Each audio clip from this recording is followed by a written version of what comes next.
Botad marketing યાર્ડમાં ખેડૂતોનું આંદોલન, કપાસના વેપારીઓ દ્વારા થતી છેતરપિંડીના વિરોધમાં આંદોલન. પોલીસે મોડી રાત્રે ખેડૂત નેતાની ધરપકડ કરી. ડીવાયએસપી, એલસીબી, એસઓજી સહિતના કાફલા સાથે ખેડૂત આગેવાનની ધરપકડ કરી. મોટી સંખ્યામાં હાજર ખેડૂતોએ પોલીસને ઘેરતા ઉગ્ર બોલાચાલી થઈ.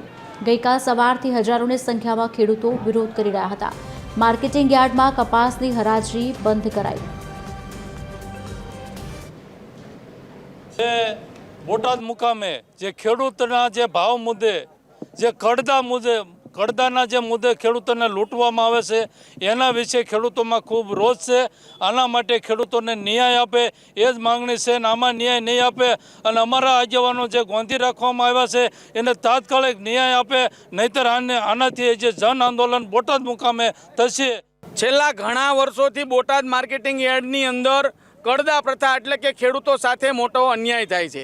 કડદા પ્રથા એટલે એકવાર માર્કેટિંગ યાર્ડની અંદર હરાજી થઈ ગયા પછી જ્યારે ખેડૂતો પોતાના વાહન લઈ અને જ્યારે જીનની અંદર ઠલવવા જાય ત્યારે વેપારી ખેડૂત સાથે અન્યાય કરે અને ત્યાં બીજો ભાવ કરે છે.